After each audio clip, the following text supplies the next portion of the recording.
do you have the time to listen to me whine about nothing and everything at once? I'm one of those melodramatic fools, neurotic to the bone, no doubt about it. Sometimes I give myself the creeps. Sometimes my mind plays tricks on me. It all keeps setting up. Well, I think I'm cracking up. Am I just paranoid? I just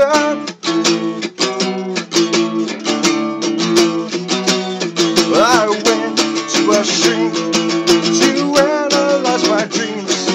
She says it's like a sex that's bringing me down. Well, I went to a whore.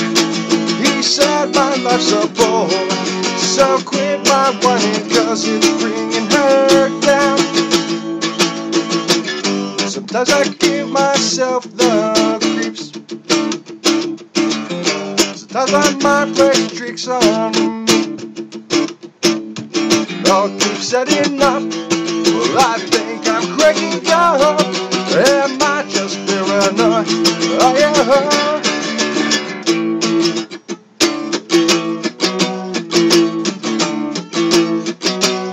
Oh.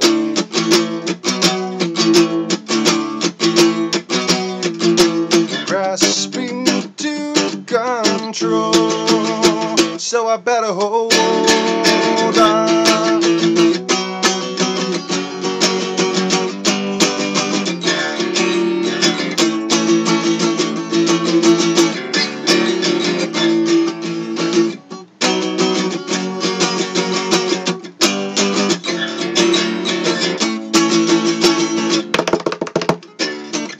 Give myself the creeps. Fuck that. Sometimes my mind plays tricks on me.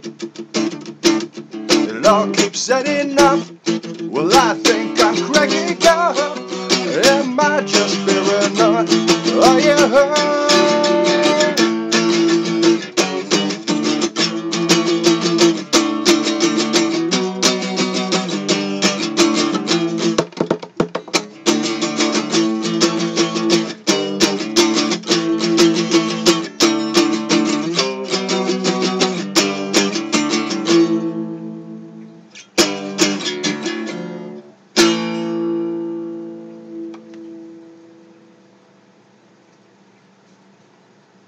Didn't screw that up too bad. Not too bad. Anyways, good morning, everybody. Welcome to the Lost Begotten channel. Welcome to the Locked Begotten channel, where you have to basically be a fucking super genius just to figure out how to get to it. And today we're going to be talking about stuff and things. Be right back.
know I gotta keep you by my side till the day I die.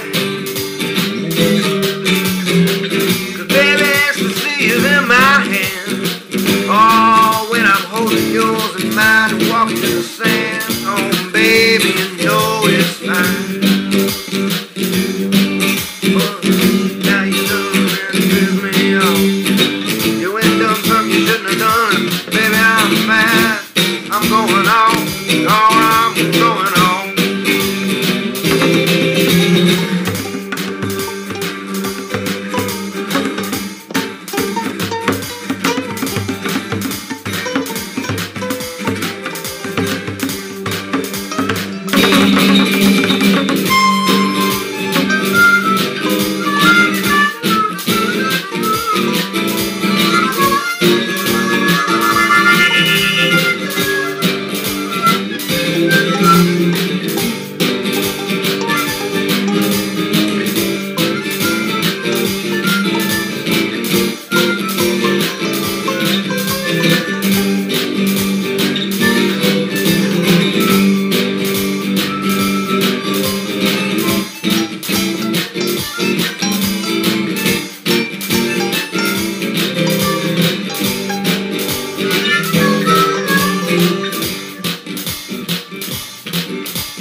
Well, how about that? Oh, only not drop my guitar.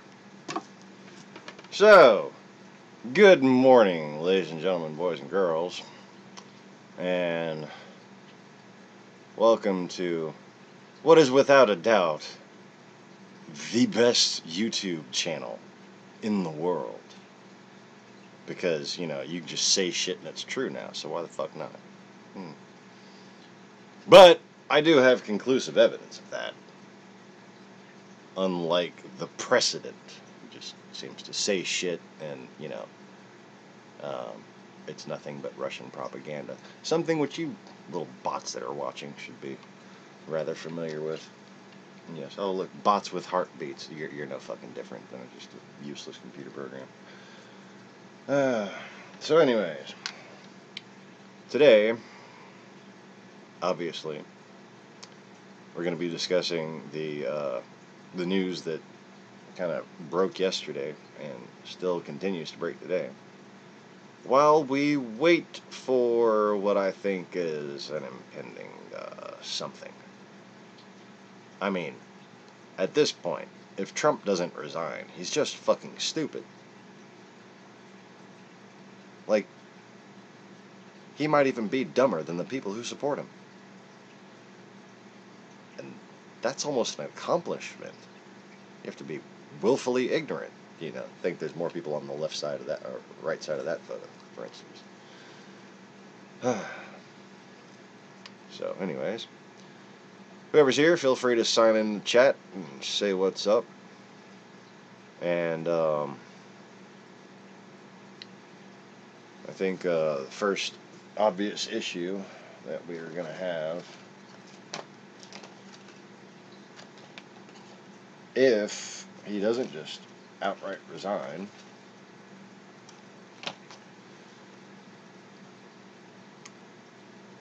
The Secret Service just asked Congress for more money to help Trump go play golf and fucking launch an early campaign for no reason.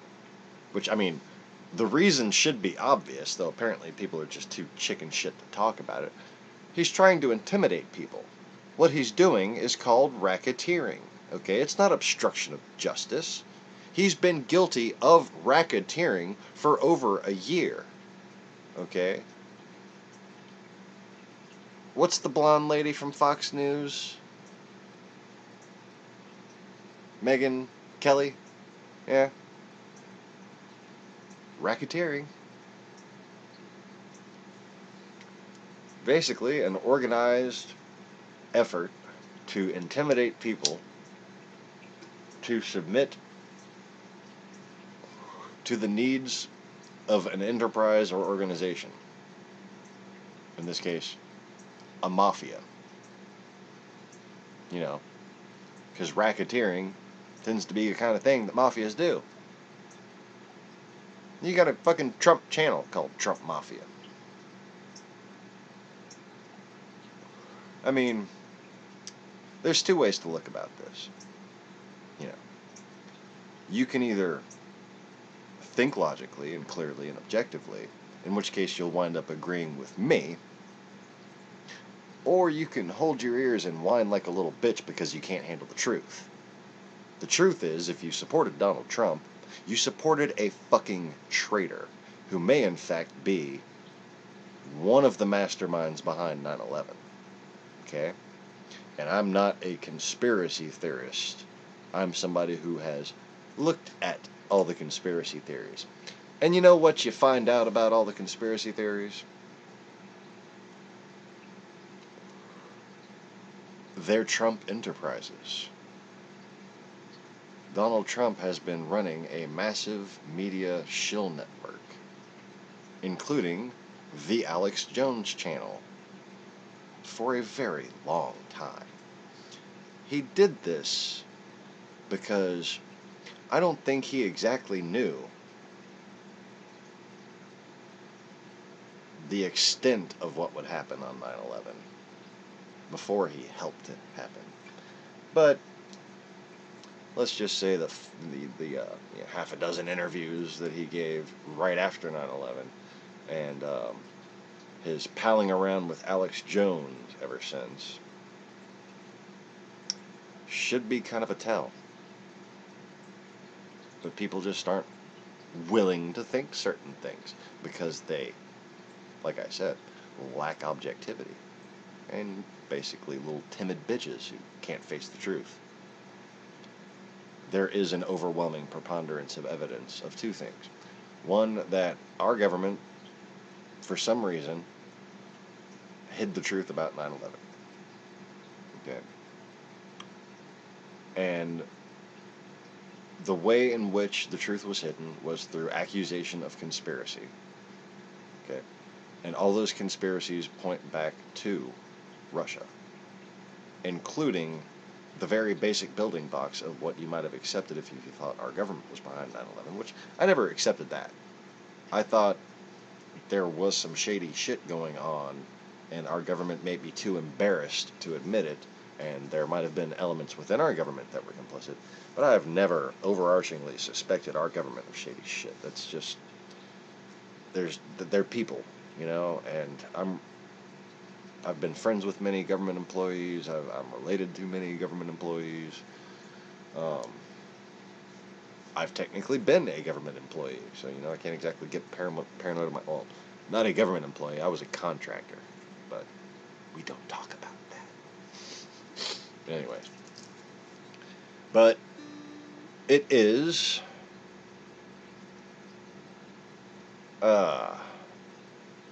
something is. Not the thing I was just talking about, because that would be a violation of things. But something is a reason, one of the reasons why I know so much. This just experience. Been there, done that. Bought the t-shirt.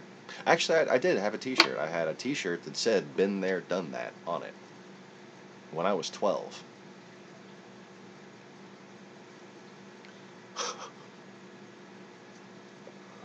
Anyways, I don't know if you can tell, I'm not 12 anymore.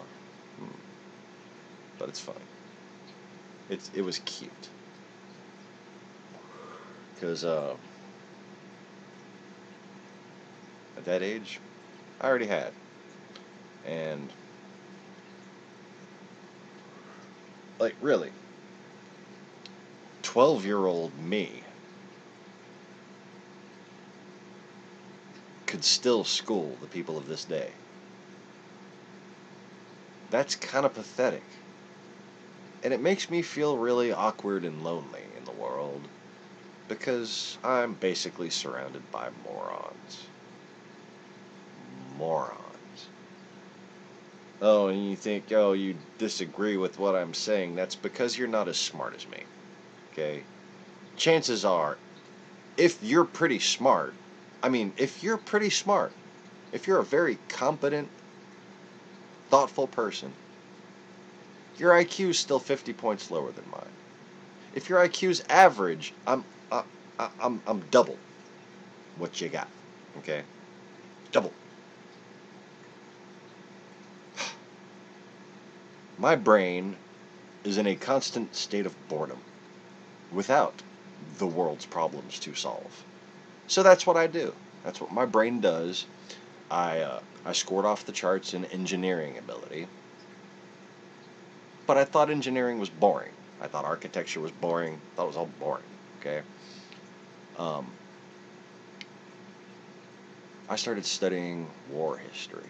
I always thought I would wind up in the military. I got hit by a car, and my spine was broken in 3 places when I was 18, right before I would have gone into naval intelligence. Hence the reason I became a contractor. I was just an IT guy, okay? Just a computer guy. That's it. If I would have been blessed enough to have made it into the Navy, I probably would have been a lot more. But what God has provided me in my life experience is a fateful amount of wisdom. I've lived in 3 countries, visited Mexico.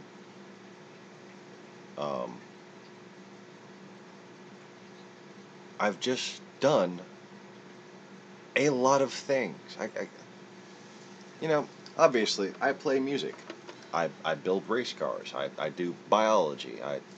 I design. I do architecture and engineering now in my old age that I'm fucking bored with being bored. And of course, I basically spend most of my time figuring out how to save the world.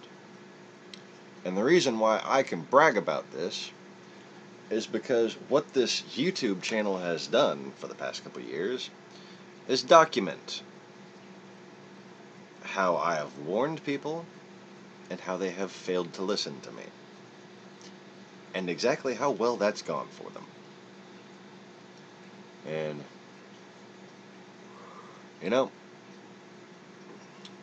I'm fairly committed to at least trying to persisting in this effort to shepherd the lost sheep of humanity, which they desperately need. But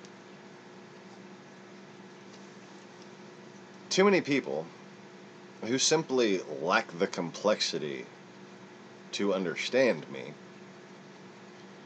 wind up getting a little butthurt by me. I can't help being so big and manly.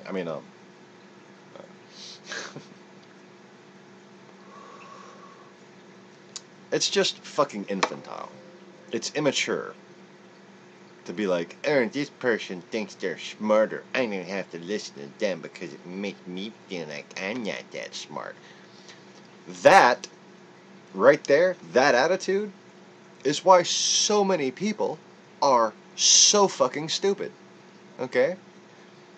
Nobody even seeks wisdom anymore. They seek factoids and tabloids, and they get their thoughts handed to them by propagandists.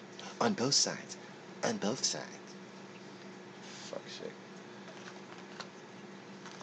Like, you know, when I say that I'm smarter than 99.9% of people, it hurts. I'm not bragging. It hurts to say that. It hurts. You know why it hurts? Because I'm a dumbass. That's why. Okay? I am just smart enough to realize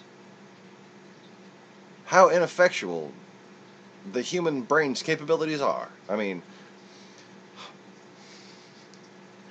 and the fact that, as stupid as I am, I'm still smarter than people who report facts for a living. Okay? That's fucking depressing. Like, I look around at the people who are supposed to be, you know, governing, and I wonder how they can chew gum and walk at the same time.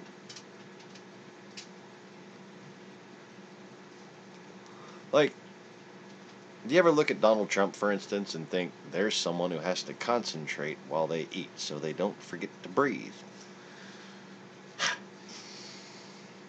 Anyways.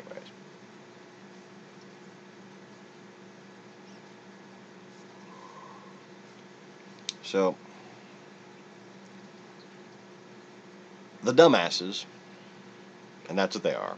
They're all dumbasses. They're infants who have failed the basic test of manhood in being prepared and aware to protect their own country. Okay. They were knelt down at the river with their faces in the mud because they were thirsty and they needed water to drink. Meanwhile, those who took the water from the river and brought it to their mouths to drink so that they could keep watch were shown an illusion. And they just weren't clever enough. You just weren't clever enough. You didn't have high enough IQs or something to see the pattern. That's bullshit. My brain's no better than any other brain. My genetics are no better than any other genetics. You know what I did that makes me different from pretty much fucking everybody on the planet? You know what I did that made my IQ higher? I gave a shit. My whole life, I gave a shit. I understood God's gifts and that it was my responsibility to make the best of them for the rest of humanity.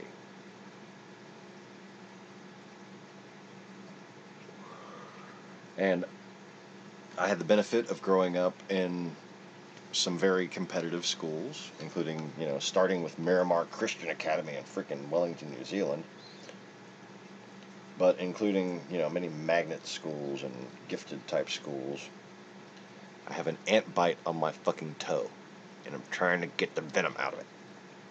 You wanna see? You wanna see the ant bite on my toe? Ant bites on toes, only on the Lost Begotten channel. Actually, probably not only on the Lost Begotten channel. I'm sure I am not the first person on YouTube to show you a fucking ant bite on their toe. But, I don't know if you know this, if you have an ant bite on your toe, or, you know, on your ass or nipple or wherever the ants may be, you know, that's the first place ants bite, right? First on your ass, then on your nipple, then on your toe. Squeeze it like a pimple. Don't let that shit sit there and itch. You don't need that venom in your system. As soon as a fucking ant bites me, I will milk that shit. And usually I do it before it gets to the stage it's at right now. These are all like white-headed and fucking blistery. I was cutting the grass in flip-flops again. Oh, look at that one. That's a nice one. Look at the size of that fucker. That shit hurts like hell. Oh yes, the best channel on YouTube. Popping ant bites. Ow! Oh god, that hurt. Ah, ah, ah, ugh. It went everywhere too.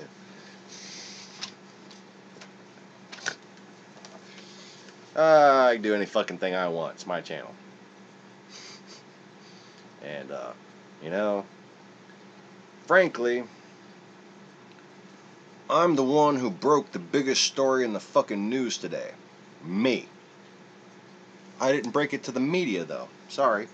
I broke it to the FBI. Why? Because my country was in danger, and I wanted to protect it.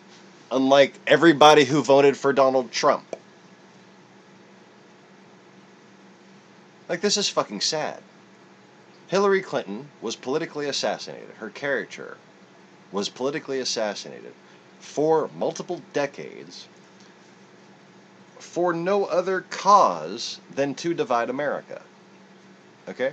The reason why Bill Clinton was a target of the KGB, vis-a-vis Linda Tripp and Monica Lewinsky, traitors, was because he was a uniter. Okay? You can say what you want about Bill Clinton. He was a Southern conservative, a Democrat. Okay? And there was an insane amount of effort by the part of the empire of media, which, by the way, we haven't covered this in a long time, boys and girls, but you don't know that there's an empire that exists called media. It's made of Midianites. They're from the middle. It used to be known as the land of Nod, back when North was the middle. Anyways. So,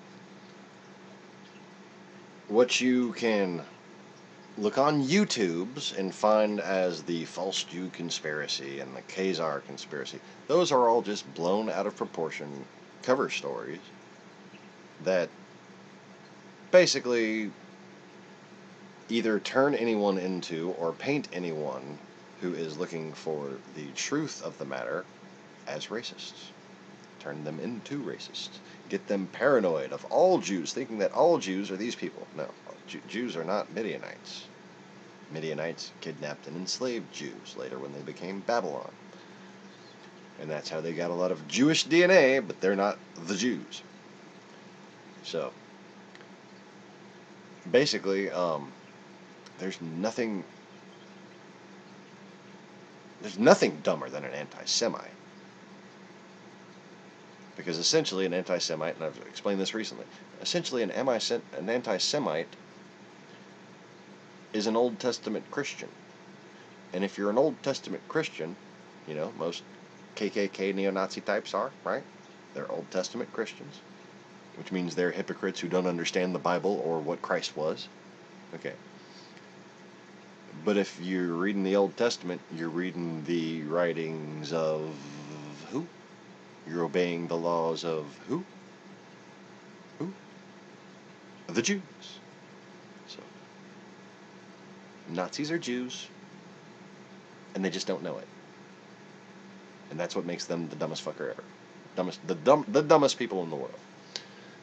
The dumbest. That's why they vote for Donald Trump. I mean, could there be a greater embarrassment to any group of individuals than to have the fundamental basis of your worldview not only just appalling, but completely self-contradictory and full of shit? Like, you know, like nobody likes you and you're completely wrong about everything, you know? It sucks. I mean, nobody likes me, but at least I'm right about everything. Well, not everything. I fuck up too. I enjoy fucking up. Half the time I know when I'm fucking up, and I'm just being hyperbolic for the fun of it. Anyways. So. Who are these people in here that aren't chatting? I want your opinion. introduce yourself, and what do you think Congress is going to do? Are they going to give the Secret Service more money? Are they going to pay more millions and millions of dollars for Trump and his little family to fly first class all over the damn world with our security, including apparently like Marines? He's bringing fucking Marines with him now. For fuck's sake. That's some kind of scary shit. Do you think they're going to... You think Mitch McConnell, after that curse-out phone call he had, is going to impeach Donald Trump? Or will they give the Secret Service more money so he can go to Mar-a-Lago and play golf? What do you think? I mean, if they weren't ineffectual dumbass cowards, obviously, they would have already impeached him. But might they actually be dumb, ineffectual enough dumbass cowards that they're going to give this motherfucker more money to go play golf? I mean, he's essentially making like $1 million a day on our children's backs. Okay? He's cutting shit from elsewhere in the budget so he can spend it on himself. And most of the money that he's spending is going directly into his own pocket. So he's not just using us for his travel expenses and security and shit and extra marketing help and whatnot. But he's going to his own properties and he's paying himself to play golf.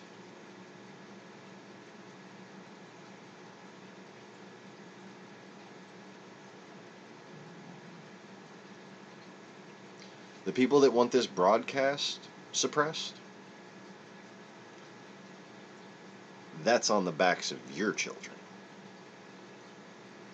That's what you signed up for. That's what you caused.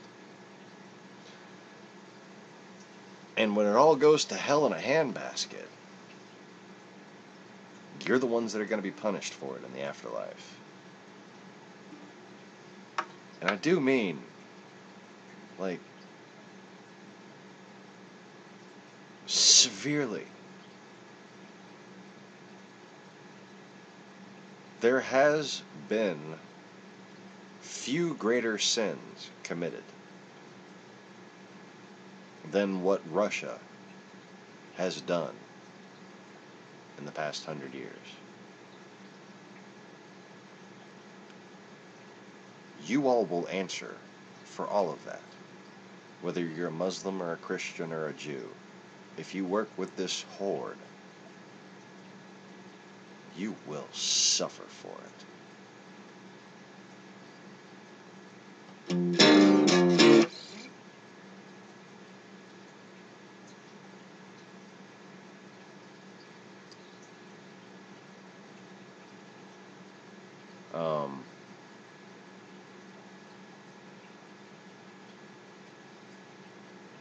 I don't care. I don't drink any Pepsi products, and if anybody drinks soda, they, you get what you pay for. You're drinking fucking poison.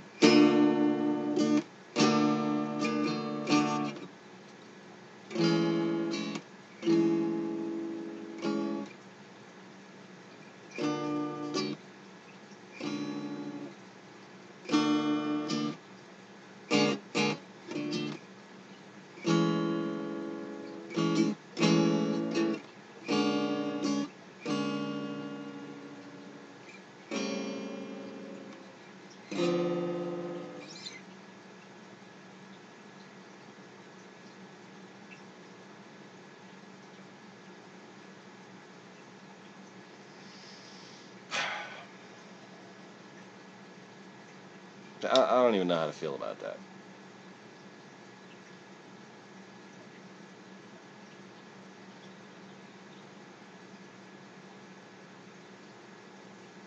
Not Pepsi. I don't give a fuck about Pepsi. I don't know how I feel about just, random fucker. Doesn't say anything productive. Doesn't say anything on topic. Gonna just come in here. Tell me about you heard some scary news about Pepsi. First of all, you're confusing me for someone who gives a shit. That should be obvious. Second of all,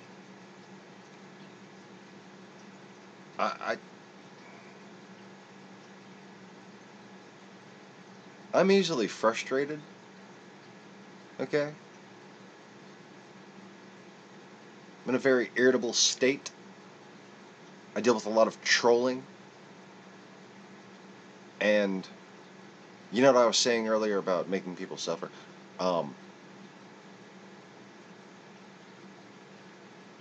I don't need a reason or a cause or any sort of legalistic permission. I am the permission. I make the cause. And just be very careful about when I am focused of whether or not you should act like an unruly child and cause me to lose my focus. Wouldn't want anything bad to happen to you. Anyway. I am quite, and I don't get offended. I'm in general at my limit with humanity. Okay? And the signs of that are becoming very apparent. So just,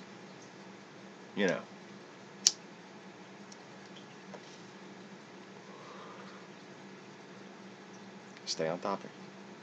You want to fucking unsubscribe, that's your fucking problem. Okay? If you don't want the truth that can save your soul, that's your problem. If you don't want the truth that can save the world, that's your problem. I'm simply tired of bullshit.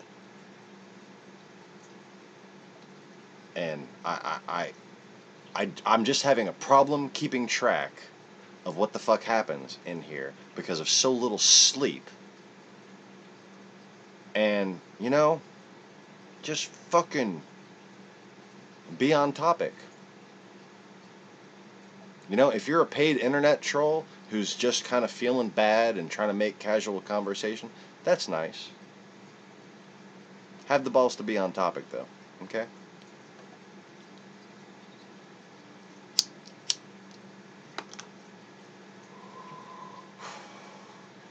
And, by the way,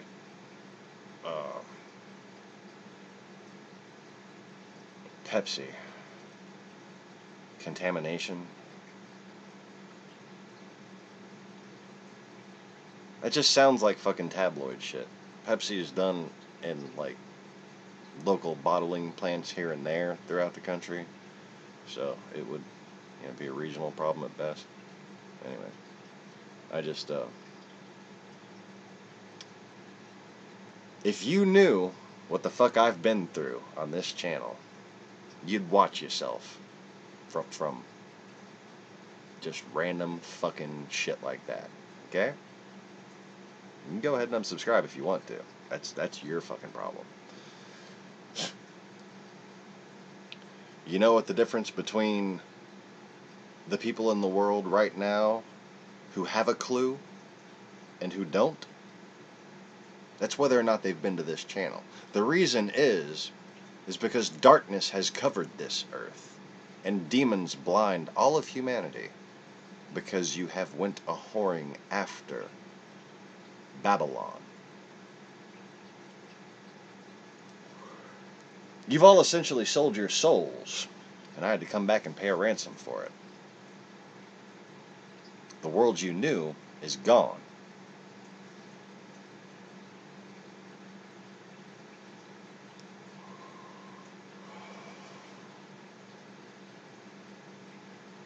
Okay. Now I know you're full of shit. HIV cannot live in Pepsi. Okay? It is a organic machine. It requires a certain pH and, alkalinity and all kinds of stuff just to survive more than 6 hours. Okay? So, whatever you read that from, I suggest you don't go to that website anymore. And if it's reported by any credible news organizations, you can guarantee that it's some coded CIA messaging going on, because when people report things that smart people know are impossible, they're usually sending messages. Okay? So, what you do, if you want to work for me, like we do on this channel, is you keep an eye out for those keywords in the coming weeks and months, and you see if anything happens seemingly unrelated in relationship to those keywords. If something does happen, then what you've done is found an intelligence service connected to whoever committed that crime or act or whatever happens. Yep, that's listed on the Shill of Earth video. Sky News, Real News Now, the Next News Network.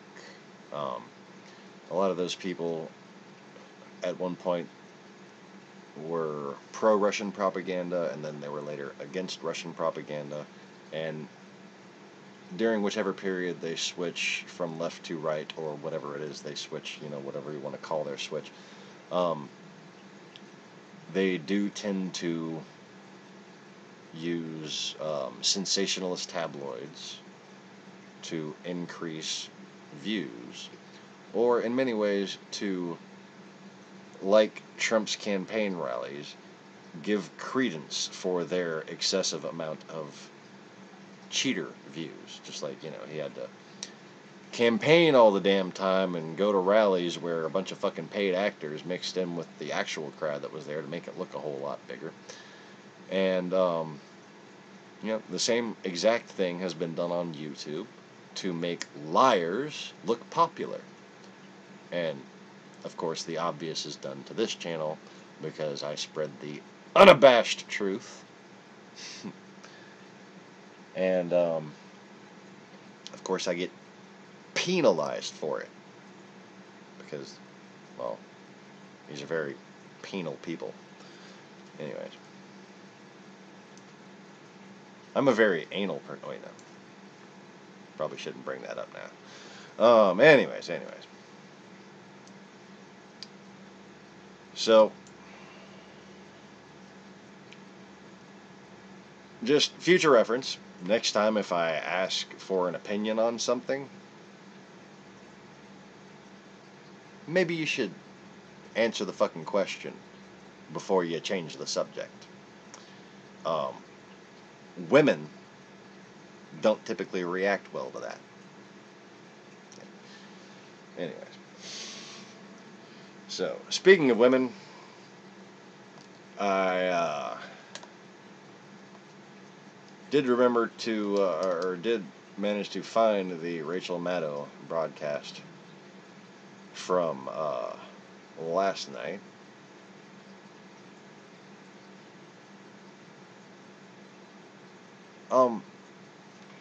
Okay. I just gotta call you on the illogical statement. You're not a troll because you have channels. You're required to have a channel in order to be a troll on YouTube. You have to have a channel just to be able to comment. Alright.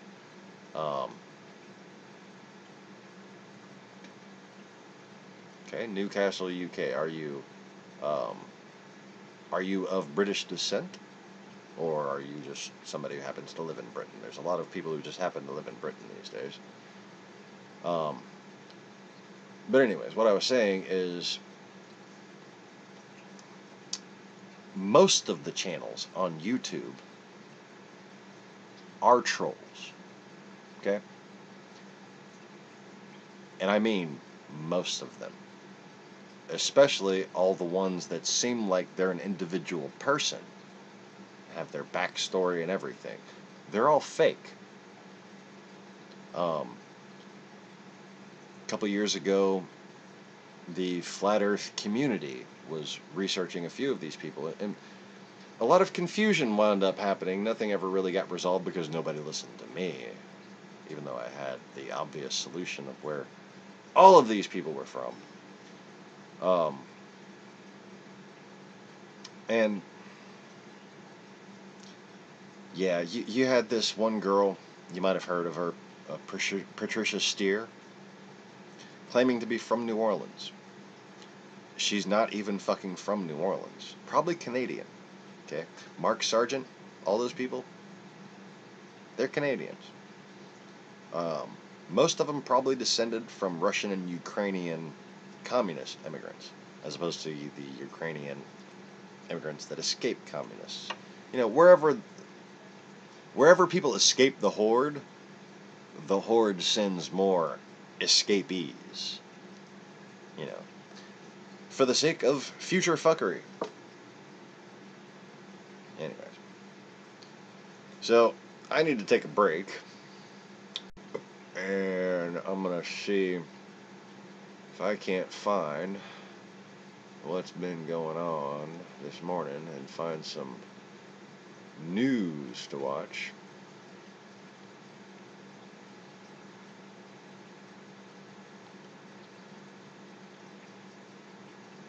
Let's see, I think the MSNBC live stream apparently just only covers Morning Joe now.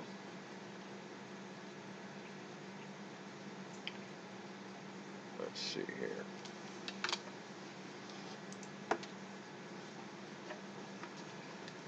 Okay.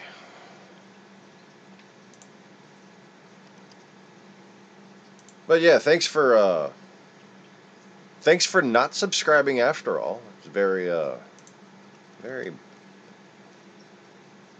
impressive, actually. These days, most people really would, just at the sacrifice of any wisdom, just be butthurt and be like, yeah, go away. So, much respect. Thanks for sticking around. Just, you know, and I'm sorry I can be fucking temperamental, but you must understand, I am many, many thousands of years old, and I get tired of trying to teach children how to breathe. You know, you'd think after so long I'd be on to a more advanced lesson than in through your nose, out through your mouth, dumbasses. Just, you know, don't look up at the sky when it rains and you won't drown like turkeys. I mean, that's... And anybody on this channel who I'm, you know, seeking kinship with should know exactly what I'm talking about and know that I'm really not talking about you. You know what I mean by most people are morons. Because, clearly, most people are morons.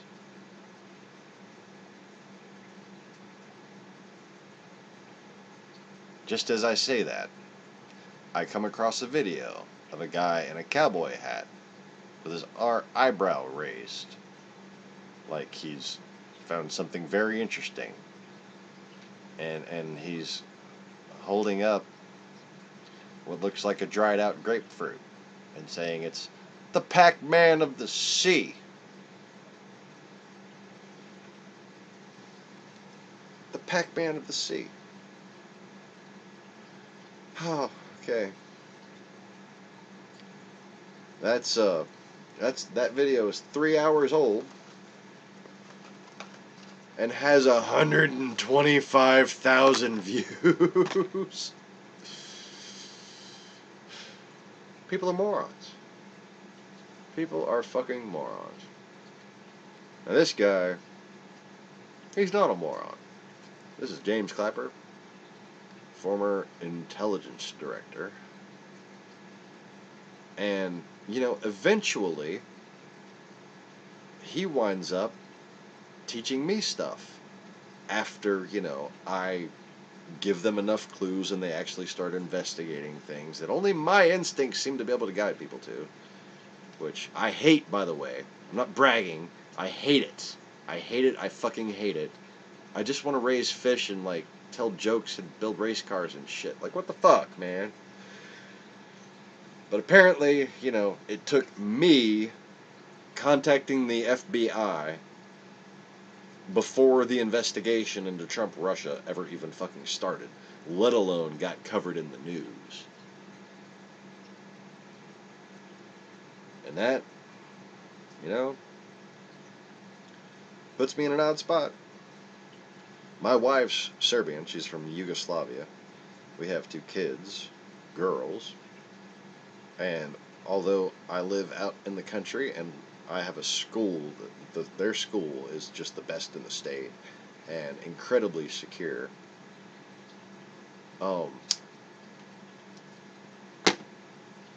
Between the general lack of inconvenience, the targeting of my financial assets, that is, you know, they basically keep me from being able to have the views that I actually have, so they don't have to fucking pay me for my videos on here. Meanwhile, even when you know, like, ads run for them, and I still don't see much.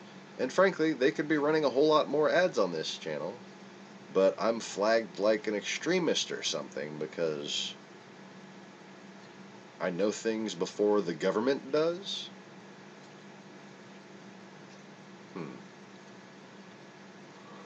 But anyways, I know since you've been around, I've said a lot about being able to solve all the divisions in this country. That's because objectively I can. Through truth, as prophesied in the Bible. And if you want to know more about that, just go look at the previous videos. I mean, a lot of it has to do with some of what you've learned so far.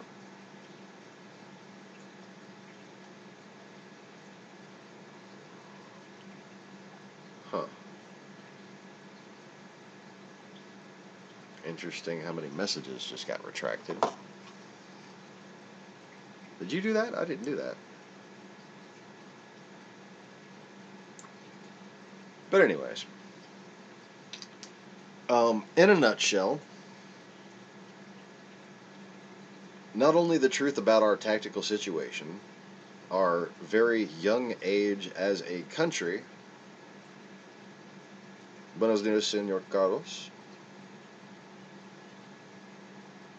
And, you know, no need to call me sir, just because I'm the oldest fucking being in existence. I'm you know, not necessary. You just call me that dude for all I care. Or we call each other brother and sister around here, because what I've always wanted was equals, not infants. Anyway, what I was saying is that the key to basically saving the world, and this includes getting anything done as far as fixing the environment and shit goes, there needs to be a renaissance of truth in history and of spirituality. And not only do Americans need to learn about, like I said, their naivety as a country, but they need to learn from that their true place in the world and Western civilization as a whole, their place in history, their place in relation to God's presence on this plane, on this planet.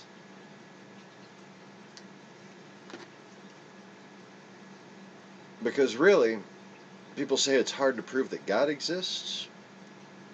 All you really need is accurate history, and you can prove God exists. Technically, all you need is YouTube. But anyway. That's a joke. True, but it's a joke. So, How you like my little splash backdrop? Because I know how to copy and paste text. But yeah, we need to reform our understanding of the world and history, and especially our understanding of the organized horde of the demonic legion, okay? Formerly a Roman legion that essentially sold their souls. And they were cast into the sea and sort of emerged somewhere nearby. Crimea. Anyways.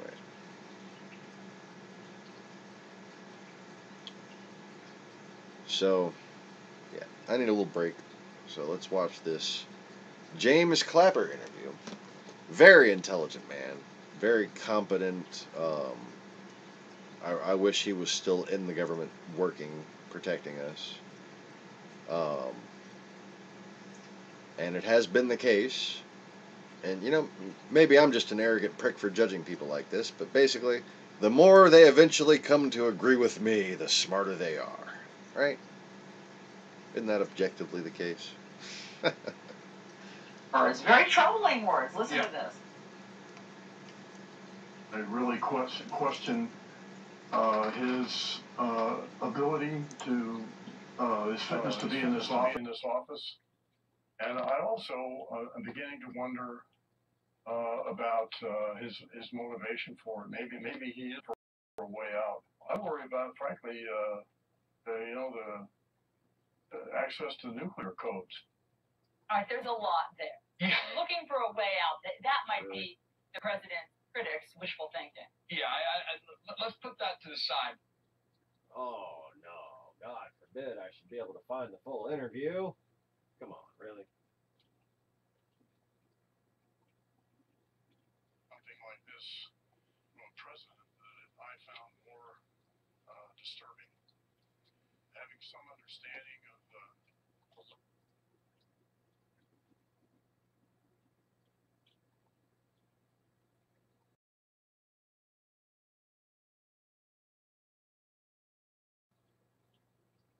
I want to bring in now CNN National Security Analyst James Clapper, the former Director of National Intelligence. Mr. Clapper, thank you so much for joining us. Why do you sound like a chipmunk? What did you think of tonight's performance by President Trump? Well, Don, it's hard to know where to start. It's just so objectionable on so many levels. I've toiled in one capacity or another for every president since and including John F. Kennedy through President Obama. And I don't know when I've listened and watched something like this from a president that I found more disturbing. Having some understanding of the levers of power that are available to a president if he chooses to exercise them, I found this downright scary and disturbing. I think Bakari is right on the money, though, that this is not a surprise. It's interesting to contrast last night's teleprompter Trump performance versus tonight, which is, of course, the real Trump, just as it was in the unglued impromptu press conference at Trump Tower. So I just find this extremely disturbing. Are you questioning his fitness? Yes, I do. I really question his ability to, his fitness to be in this office. And I also am beginning to wonder about his motivation for it. Maybe he is looking for a way out. I do wonder as well about the people that attracted to this rally as others.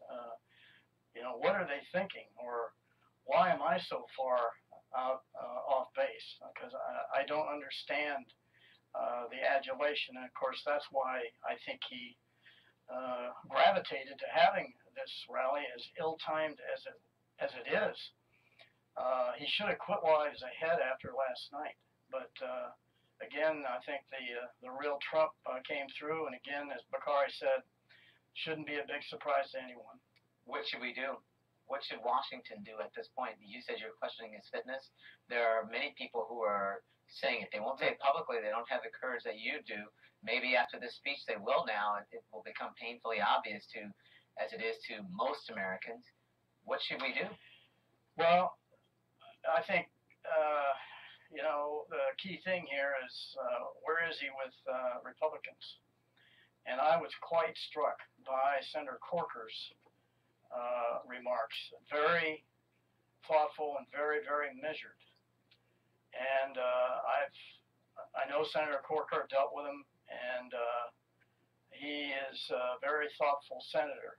And he wouldn't say that lightly and without forethought. And I'm hopeful that other similarly thoughtful Republicans will reach the point where enough is enough. Enough is enough. And what do you think? And when might that be? What do you mean? Be plain for us. Well, that this behavior and this divisiveness and the complete intellectual, moral, and ethical void that the President of the United States exhibits. And how much longer does the country have to borrow a phrase, endure this nightmare? How much longer? How much longer do we have to be represented by that? I mean, the simple matter is, the longer he is allowed to parade around and pretend to be president, the worse our entire future will be.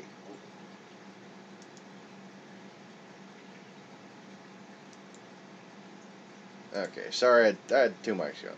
The worse, I mean, the longer he is allowed to potato head, parade around and pretend to be president, the worse our future as a country will be. The worse the future of the entire world will be without the guiding light of America under good leadership when it is.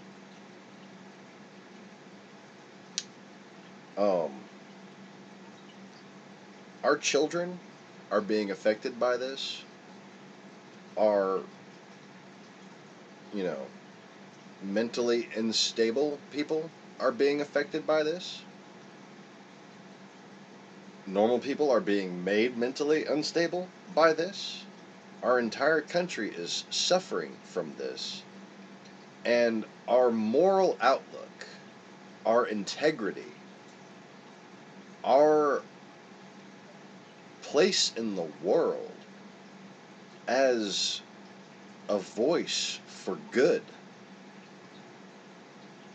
the longer that Trump is allowed to parade around and pretend to be president. He wasn't fucking elected. He's pretending to be president. Okay?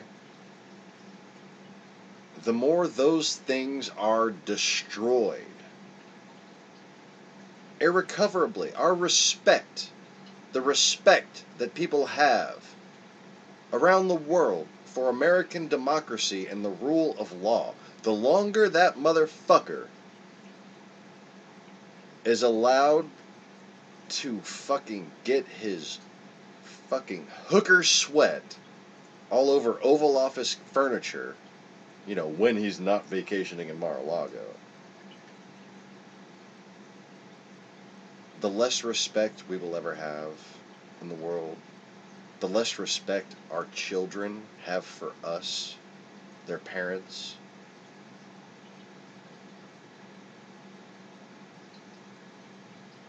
Do Trump voters have daughters? How did you conscience voting for Mr. Pussy Grabber? It's It's fucking deplorable of anyone to vote for that. And I don't care how well-intentioned you tell yourself you were. If you voted for that,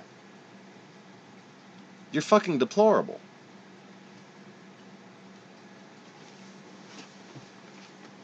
Deplorable is a result of your lack of responsibility. It's not you personally are deplorable. You personally aren't maybe a neo-Nazi. You personally aren't someone who kidnaps and enslaves children.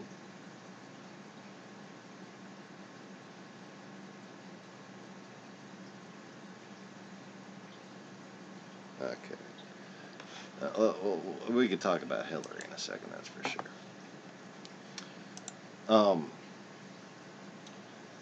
But what people have done is basically sell their souls for the possibility at what? A slightly better economic outlook?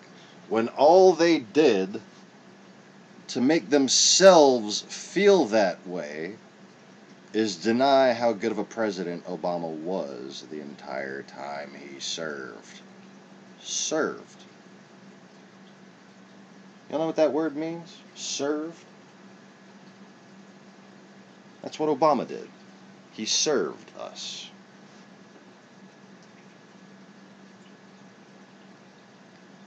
Trump? Well, we're kind of serving him.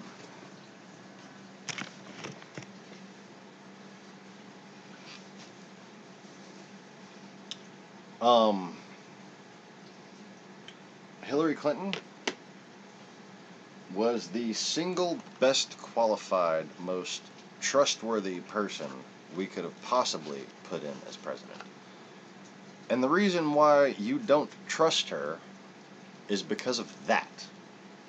That is the reason why she was targeted by Russian propaganda going back to the early 90s.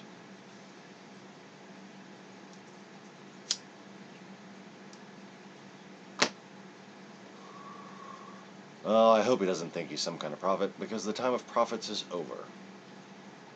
And everyone who pretends to be a prophet these days is echoing the chorus of the kingdom of Nod and serving part in the army of Satan. They simply repeat the theories that they've been given to them by the plethora of conspiracy channels, and they call themselves prophets. There are people who call themselves Jesus Christ who do the same. Many of them, in fact. All of them. And I do mean all of them. The ones that say they're Jesus. Not just the average YouTube, I think I'm a prophet because I read some conspiracy stuff, people. All of the fake Jesuses in the world are paid by Russian intelligence. It's not a coincidence. That's the army of Satan.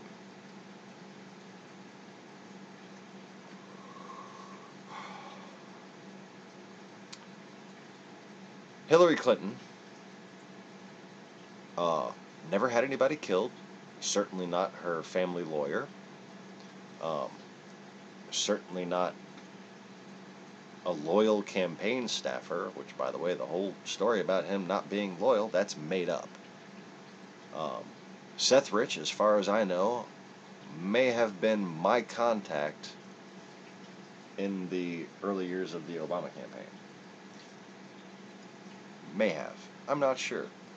All I know is that when my communication seemed to go dark, that's when he supposedly lost his life. So, I do hope that wasn't my fault and all, but yeah, wouldn't surprise me, not one bit. Because they've gone through great efforts to silence the truth on this channel So one can infer that if there was somebody who was taking my emails and claiming credit for my ideas and perspectives,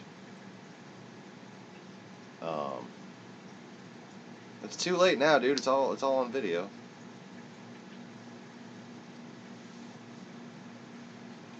You don't get to pick and choose what is true.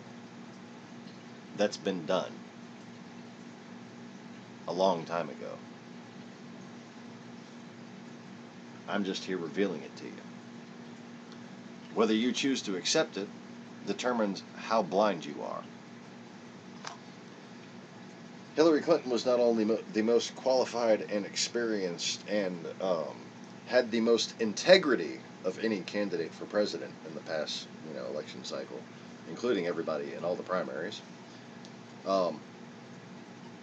But she was specifically framed by Russia because she was protecting America.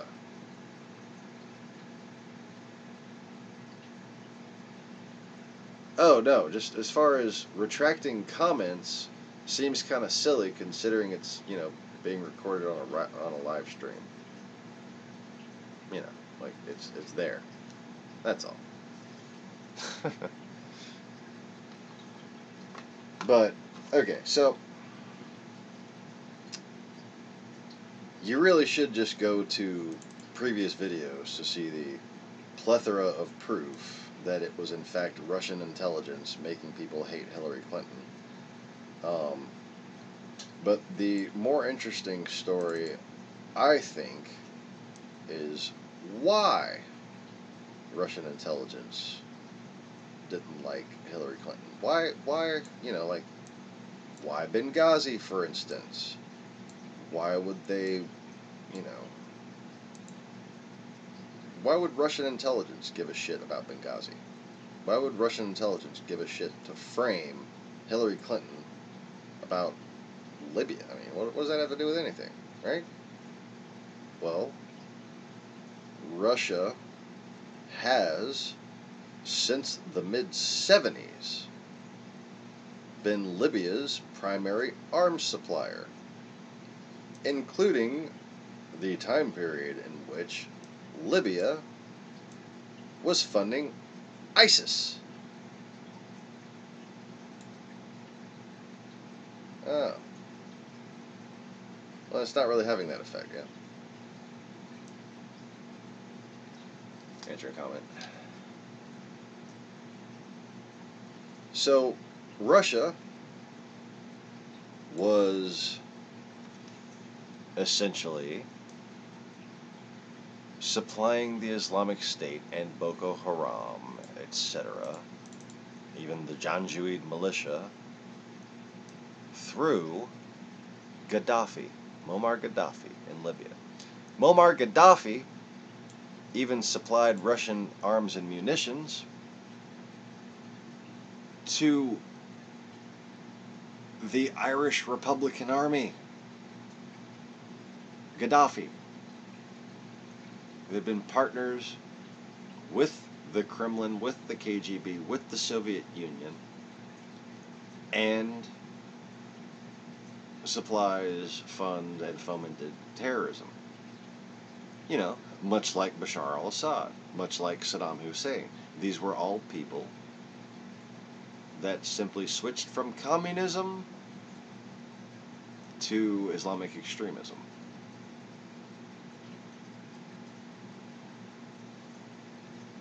And just before the whole Benghazi thing happened, and the reason why NATO was so interested, is because Russia was trying to build a brand spanking new port facility there for their military.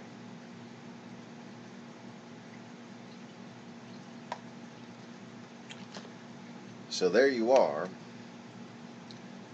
with Hillary Clinton trying to patch things up with Russia. They hadn't invaded Ukraine yet. Okay. They were saying that they wanted to help with the war on terrorism, but we're starting to show signs that that effort was half-assed at best. And there was also the suspicion, thanks to the Pelosi leverage in 2007 or 8, 2006, yeah, 2006, that seemed to bring the Bush administration to heel. There was probably some ongoing suspicion of just how much we could really trust that the Cold War was over, that any attempt to reset relations on the part of Vladimir Putin, Sergei Lavrov, Dmitry Medvedev was half-hearted at best, and more than likely simply a feign to confuse us. Now, when it came time that Hillary Clinton was notified of the violence occurring in Benghazi, that the embassy had been sacked, what they were tracking, a protest from a video, was perfectly accurate. Okay? The thing is, Russian propagandists had been making not only Islamic State videos, but have been making provocation type videos for a very long time. And not only do they make the propaganda, like as in the Russians will make an anti-Islamic thing out of one of their propaganda networks, and then make sure one of their Islamic propaganda networks is focused on it, so that it becomes a big, played-out theatrical drama that causes people to jump at each other's throats.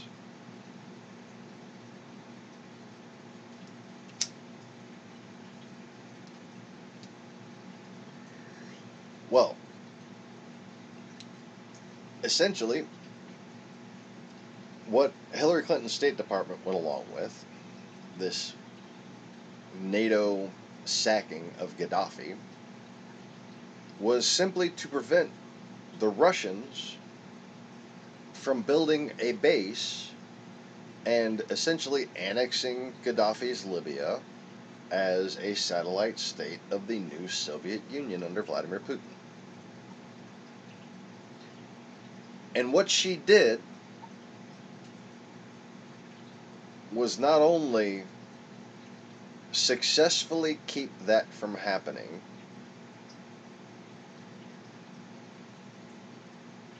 but she also, like a boss, like a fucking boss, for 11 hours, didn't mission Russia one time, didn't sacrifice what was at the time a national security secret. She did not leak to save face. She did not divulge classified tactical information that would have told Russia how much we know about Russia. Okay? That's one thing you don't want to do, is when you're trying to spy on somebody, you never let them know how much you do or do not know, because then they know how you're watching them, what you're watching. You know? So, I have contended on this channel, through some retroactive pattern analysis on where and when the Clinton Foundation was involved in different countries, and basically concluded, and it's been my contention, that the Clinton Foundation, the reason why Russian propaganda networks and right-wing Russian paid propaganda networks are so against the Clinton Foundation, is because basically, while the Cold War ended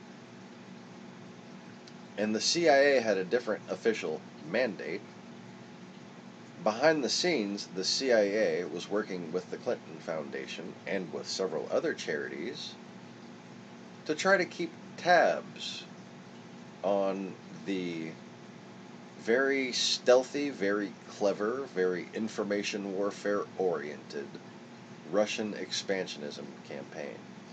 They weren't seeking to expand their borders, they were seeking to expand their information dominance. They were seeking to expand their global influence. And the plan to use Islamic extremism after a faked collapse, that is, a faked collapse of the Soviet Union, was written in a naval, in a book by Soviet Premier Brezhnev back in 1972. Or was it 78? It's been a long time since I reviewed that. But it's not too hard to find this novel, and you can basically read the whole plan that was carried out against us. And taken in effect with the previous plan of using a Jewish migration to send false Jews and basically fund them from afar and use them to target the promotion of certain types of music, certain types of movies, certain types of books, certain types of documentaries. And through this, we will control the entire worldview of Western civilization. Well, they got that done. They did a hell of a job. They won that battle. We are all morons in this country. That's why I say I'm so much smarter than everybody. It's just the result of me trying. It's because I never lowered my spiritual guard.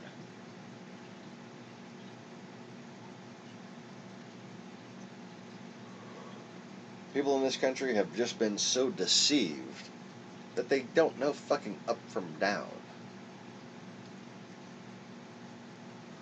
And American naivety that Europe once so righteously mocked has become their own.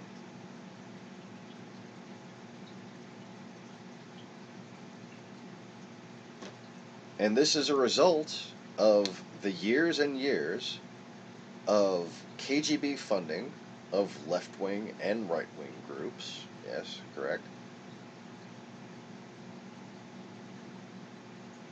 What we didn't realize, because we had our guard up in Europe, was that they were doing it here. So then once the Berlin Wall fell, we started monitoring the Cheka movement in, that Vladimir Putin had basically launched in Europe to start the Golden Dawn movement in Greece and Hungary and Moldova and South Ukraine, and East Ukraine and Crimea. And these are right-wing, neo-Nazi, but anti-Nazi groups that, I don't know how to put my head around that either, but that's what they are. They say that Americans are Nazis and we harbored Nazis, but they're basically fascist and they do Hitler salutes. And that's special. But they're fucking demon-possessed. So all they have is zombie loophole logic. That's all that's left of their brains. Is whatever they sold their souls to programs them with. See, it starts with inequity. You can't just go and find yourself deceived. At some point, you made a choice in your life to sacrifice something that your conscience told you shouldn't do, to fail to do something your conscience told you should do. You sacrificed something somewhere. And from that point on, you were blinded. And you can't see until you confess and repent of that thing that blinds you, until you remove that plank from your eye. And it is those people with the planks in their eyes that always seem to point out the splinter in mine. That should sound familiar as well. Spanish, yes, even in Spain. Oh, God. Spanish far right used to blame Moscow for our civil war. Now they go to RT. Yeah. And you know what? They used to be right. The Christians, in general, were the ones that were deceived and became the most powerful force for evil because of how far they fell when they sold their souls for fucking televangelism and divisive, self-righteous propaganda. Anyway, I think James Clapper's fallen asleep over there, so I'm going to put that video back on.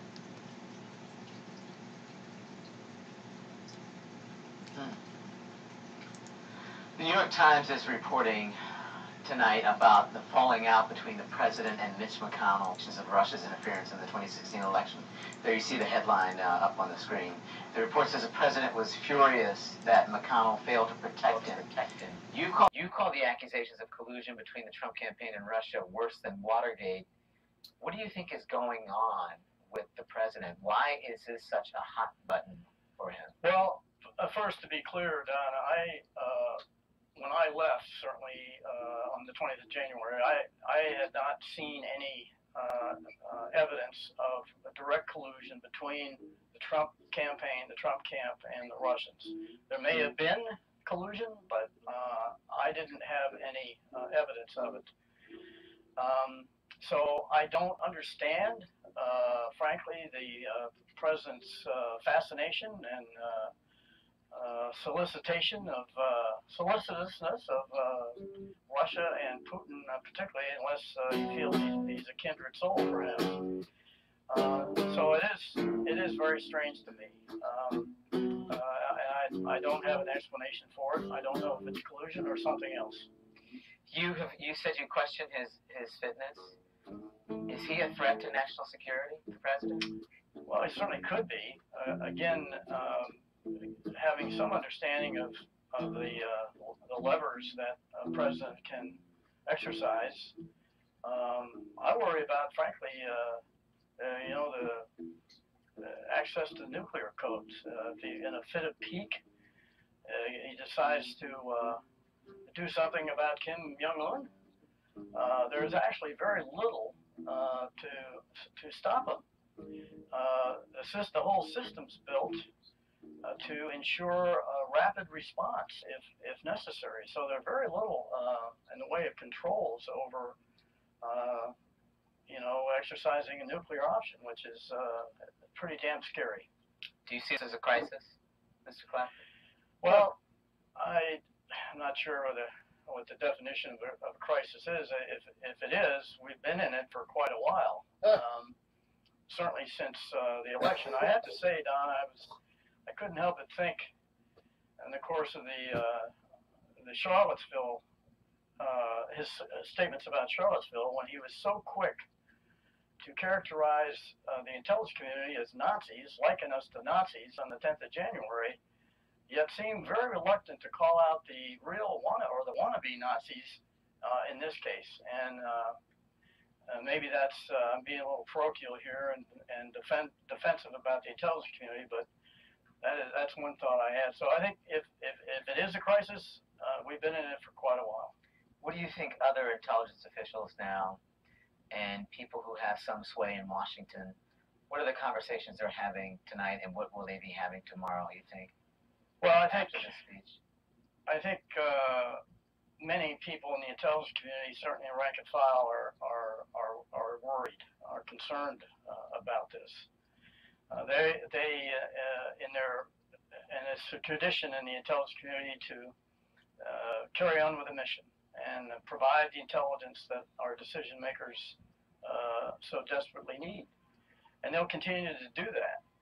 But I think in moments of personal reflection, I suspect they are greatly concerned about the divisiveness that is taking hold of this country. James Clapper is a former director of national intelligence, and we thank you, Mr. Clapper. Thank you for your service to the country. We thank you for coming on this evening. Okay.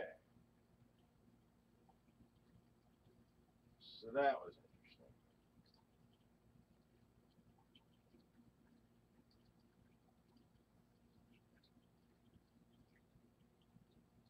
No groundbreaking new insight, though. Oh, that dark channel. Oh, good. Speaking of Libya. Libya, where at least 11 people were killed at a military checkpoint. This happened about 500 kilometers south of the country's capital, Tripoli. Colonel Ahmad al-Nasbari blamed the Islamic State for the attack, saying at least 9 soldiers and 2 civilians have been killed, but no one yet has claimed responsibility.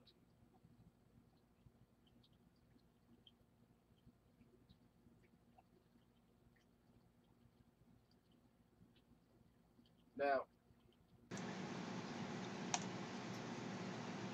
one thing. Two things? Echo. Okay, no more. One thing that one must bear in mind when contemplating the validity of my theorem or my claims is that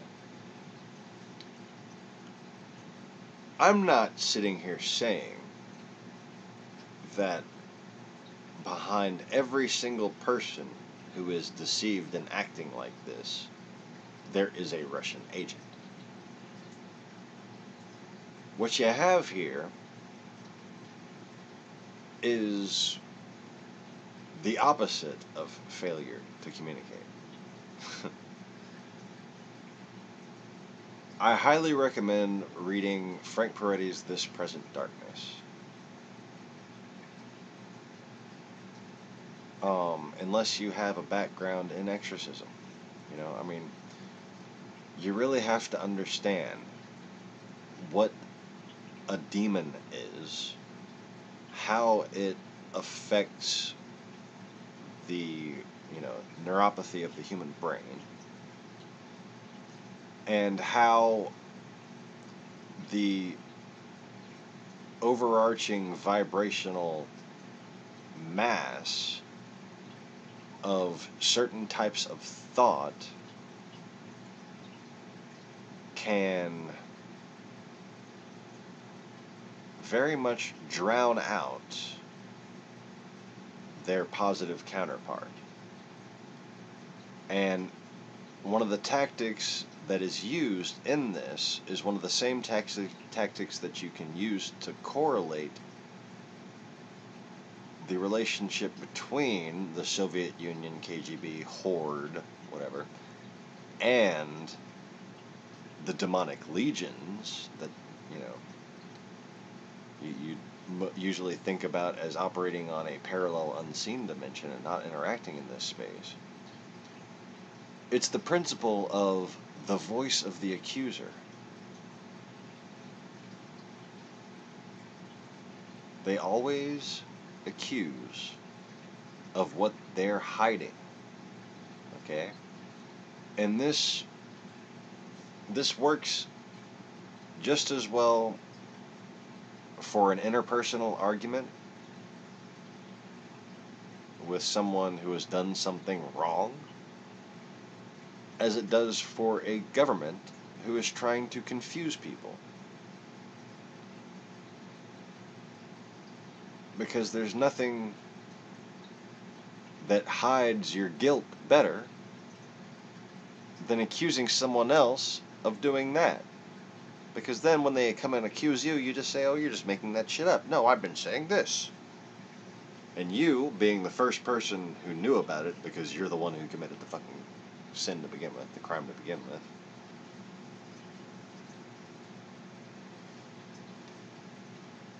you can say, well, no, I said this first. I said they did it first. And nobody's ever wise enough to say, oh, you only know that because you did it. And that's how the army of darkness wields power. That's how they deceive people. That's how demons infest human minds.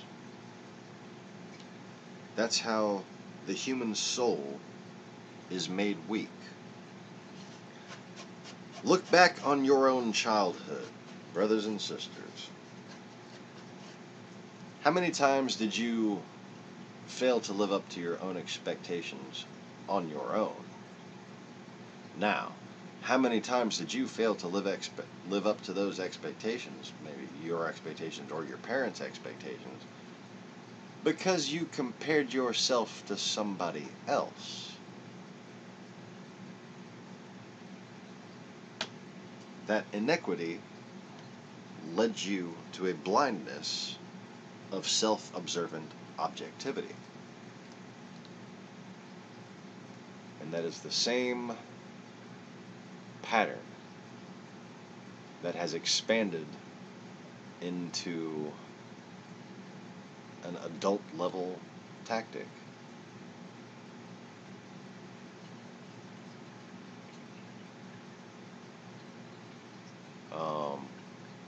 Treasury Secretary's wife made a rant on social media. Oh, that's what that was about? Okay. Yeah. I don't care. China urges Japan to act discreetly on military security. Yes, please don't provoke the fucking North Koreans. We really don't want to have to deal with all the damn refugees that are going to come flooding into our country once the Americans bomb the shit out of them. That's China's only real interest there, okay? Like, I heard that guy that I was bitching about yesterday with the glasses, say that basically all of the trade that North Korea has is with China. And I'm just sitting there thinking, you know, except for all the damn seafood, which is like their primary export, you know. They sell 20% of that export that accounts for 60% of their market. They sell 20% to Russia. So, you know, what's to stop them from, if you sanction on the Chinese side, they're just going to sell the rest of their fucking fish to Russia. Anyway. I've been repeating myself enough lately. And I try to do things within context, too. Plus, we have a new participant visitor. Who, he earned his way into the community this morning, no matter how many messages he retracts, by sticking around after irritating me when I just woke up. So, what's your name, mate, by the way? From Newcastle? And don't be alarmed if I call you mate as if I were an Australian, because I used to actually be one. Alright, I will occasionally begin a video with the word g'day. Occasionally. Very, very, very rare occasion. Anyway.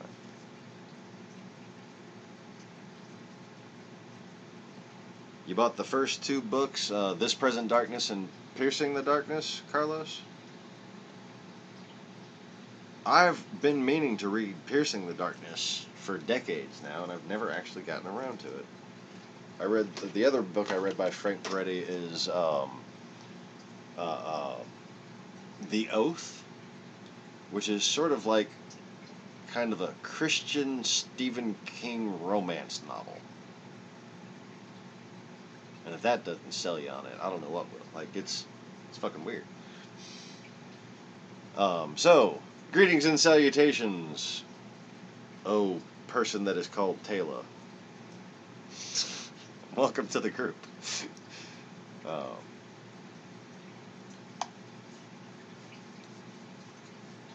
Yeah, what was interesting for me about This Present Darkness, This Present Darkness describes basically the fall of a city to a alternate plane, an astral plane cloud of demons. So basically, only if you were like Ichigo Kurosaki's family on Bleach would you be able to see them. And this happened, like I happened across it. I think my dad recommended it to me, based on what I was describing was happening to New Orleans at the time. And it was this just cloud of darkness enveloping the city. And I don't know whether it was just a manifest trick of expectation, or whether or not expecting it allowed me to observe it more. But once I moved back to New Orleans after having read that book, it was very clear that damn near exactly that scenario was playing out in New Orleans. And the more I opened up, asking the question, why New Orleans, the more it seemed like it wasn't just New Orleans. That every city in America had this cloud of deception swarming over it.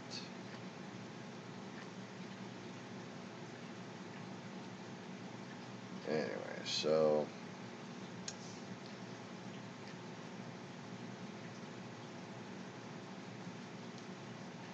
I guess I want to put on the Chris Hayes report from last night, because he covered some Trump-Russia stuff. But let's see if I can actually find them. Because, oh yeah, he covered Trump-Russia stuff, so the shit might have disappeared by now.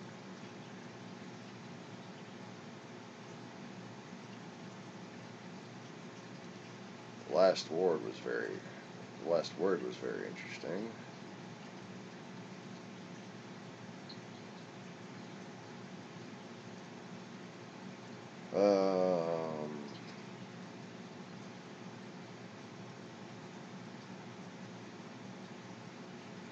As a self-styled man of the people president prepares to speak to a rally of his hardcore supporters in Phoenix, Arizona shortly, his spectacularly wealthy Treasury Secretary Steve Mnuchin and his wife, actress Louise Linton, are the stars of a national controversy sparked by this photo Linton posted to Instagram yesterday, showing her and Mnuchin stepping off a government plane for a tour of gold at Fort Knox. The photo is fabulous, but it was a caption that got people talking. I read from it here. Great day trip to Kentucky, followed by a string of hashtags highlighting the luxury brands Linton was sporting for the photo. Hashtag Tom Ford Sunnies. Hashtag Hermes scarf. Hashtag Valentino rock stud heels. There was some reaction to this post, including from a commenter named Jenny Miller, who responded simply, just right quick before I forget, I'm very glad earlier I used the word impressive, because I almost used the word manly. Taylor. Glad to see we can pay for your little getaway. Hashtag deplorable. Linton, seen here dressed as Marie Antoinette in the 2007 episode of CSI New York, responded with a comment worthy of the late Queen of France. Quote, adorable. Do you think the U.S. government paid for a honeymoon or personal traveler? Lol, lol, lol. Have you given more to the economy than me and my husband, either as an individual earner in taxes or in self-sacrifice to your country? I'm pretty sure we paid more taxes toward our day trip than you did. Pretty sure the amount we sacrifice per year is a lot more than you'd be willing to sacrifice if the choice was yours. Strong emoji, kissy face emoji. You're adorably out of touch, hard eyes emoji. Thanks for the passive-aggressive nasty comment. Your kids look very cute. Your life looks cute. After the comments went viral, Linton deleted the post and made her account private. And today, a Treasury spokesperson told NBC News the Mnuchins are reimbursing the government for Linton's travel. Publicists have released an apology from the actress for quote inappropriate and highly insensitive remarks. Hey there, I'm Chris Hayes from MSNBC. Thanks for watching MSNBC on YouTube. If you want to keep up to date with the videos we're putting out, you can click subscribe just below me, or click over on this list to see lots of other great videos.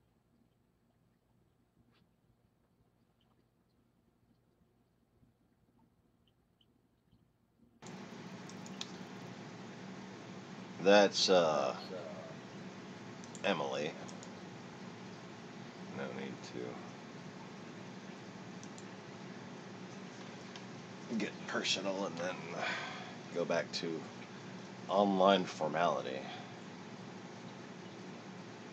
So is calling somebody by their screen name the equivalent of adding san to the end of their name in Japanese? Wait a minute. I'm just flapping my fucking gums for no reason. Never mind. Okay.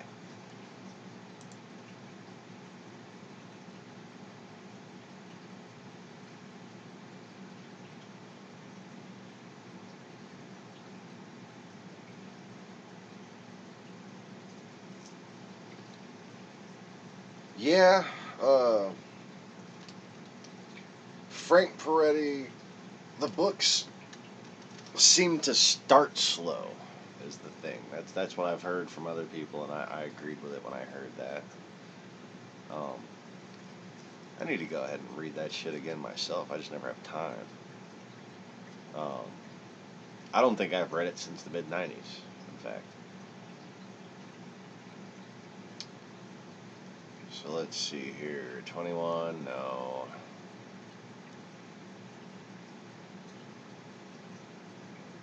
That is last night's, and that's on the Impeach Trump channel, so that's probably what it says it is. Rachel Maddow from the 21st. It's the 23rd. Okay, uploaded a day ago. Alright. So I'm going to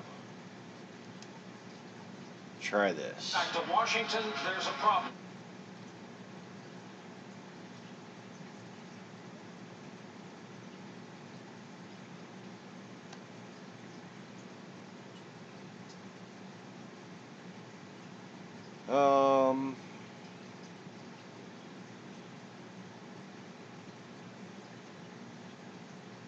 Oh, so he didn't get Chris's up. Maybe this will start with some of Chris. Chris Hayes, not The Matt. mayor of Phoenix, Arizona is here with us live in just a few minutes. President Trump, of course, is in Phoenix, Arizona tonight, despite... I guess not.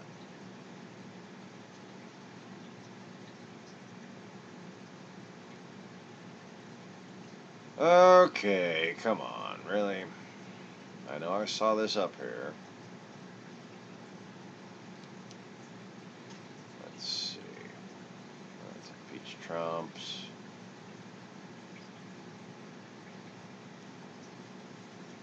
I do like that there is an Impeach Trump channel doing site uploading.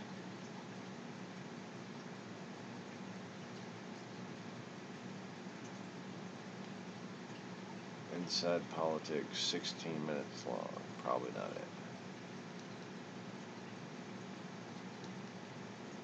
Oh, come on!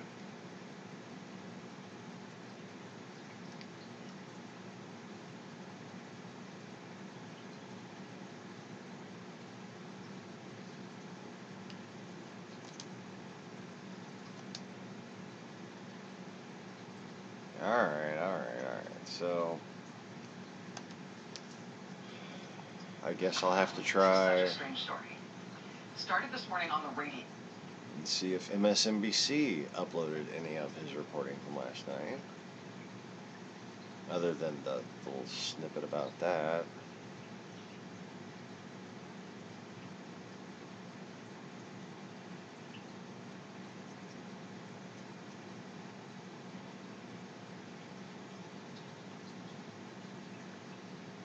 This would be from 13 hours ago. This is probably Rachel. Yep, that's Rachel. So once again, we get an awful lot of regular little upload placeholder things from these side upload channels that want to show you big segments of the news.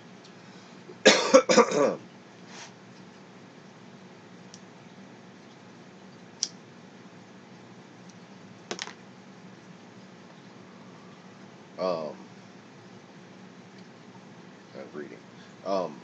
the blah blah blah blah blah blah blah blah blah blah blah blah. Yeah, as you can see, the Chris Hayes from last night is not here.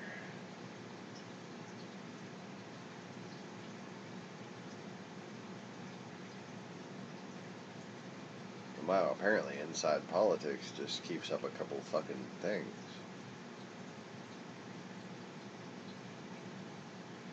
That's kind of crazy.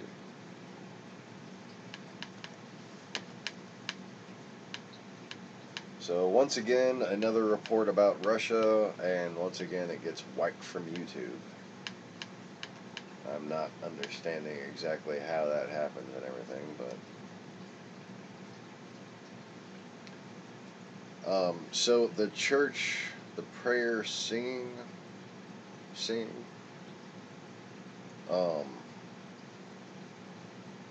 I don't remember too well of what, you know, the scenes played out scene by scene in that book, but I do remember that basically what it was implying is that there is a direct correlation between the resonance of prayer and combating the resonance of demonic influence.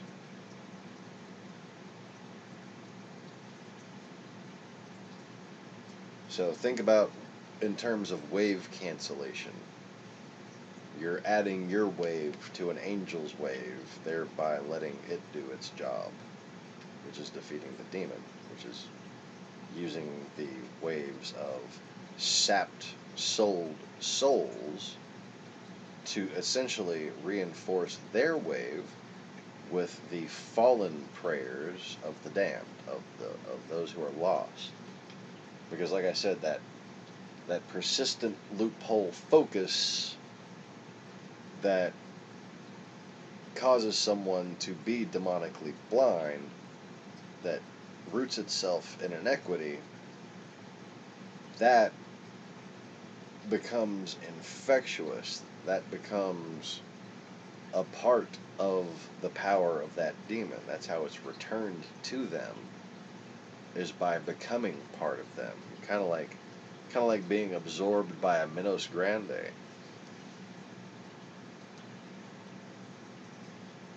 Yay, Bleach references.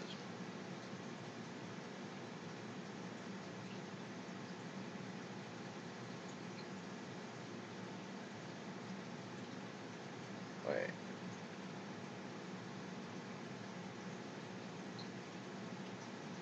Did I show y'all this? I don't know if I showed y'all this. I know I meant to show y'all this. This is fucking beautiful.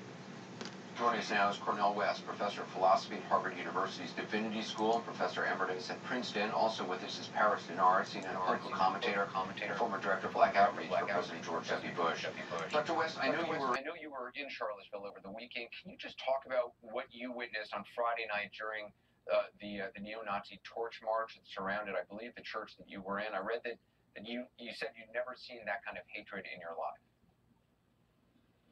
Well, I'd never seen that kind of hatred up front on Saturday when 20 of us stood there and watched as the various neo-fascist units marched and looked us straight in the face and cussed and so forth and so on. But Friday night, of course, you had the Nazi-like torch march where we were held hostage in St. Paul's Memorial Church with Brother Seth and Sister Brittany and Brother Peyton and Sister Elaine and Brother Sekou, all of us trying to bring together black, white, red, yellow. We had Jewish brothers, sisters, we had Christian, we had Buddhists, and others trying to bear witness to love and justice in the face of this vicious white supremacy. So it was a two-day moment in which I think I witnessed one of the lowest moments in the history of the American empire. We're already in deep decay. We got military outreach, we got corruption among our elites, and we've got a culture that is collapsing in terms of a spiritual blackout. And unfortunately, we have a president who has normalized mendacity. He's made lies a normal way of life. It almost sounds like you need Jesus to come back. I wonder where he is. So you can't trust him. He has no ethical authority. He has no moral credibility, unfortunately. And so somehow we've got to engage in prophetic fight back. We've got to be not self-righteous, but try to bear witness to truth and to justice at a very, very bleak moment in the history of this nation. Harris, I mean, yes, the president disavowed these groups today by name. Why not denounce them full stop on Saturday, and why equivocate and say there are many sides, as he did twice on Saturday? Well, Anderson, I think if we're going to be factual, the president disavowed David Duke and the KKK of March of 2016, and then he did make the statement. Well, actually, wait a minute. I got to stop you right there. Yes, he ultimately disavowed David Duke, but I'm going to play for you right now what he first said when asked by Jake Tapper about this, because the facts matter on this. So let's just play that, what he said about David Duke.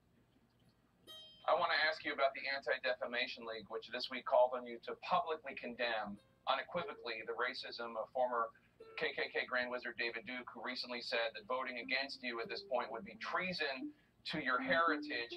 Will you unequivocally condemn David Duke and say that you don't want his vote or that of other white supremacists in this election?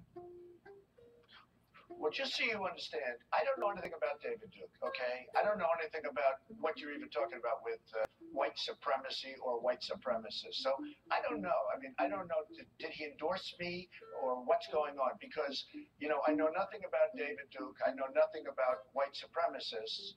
And so you're asking me a question that I'm supposed to be talking about people that I know nothing about. I'm just talking about David Duke and the Ku Klux Klan here, but...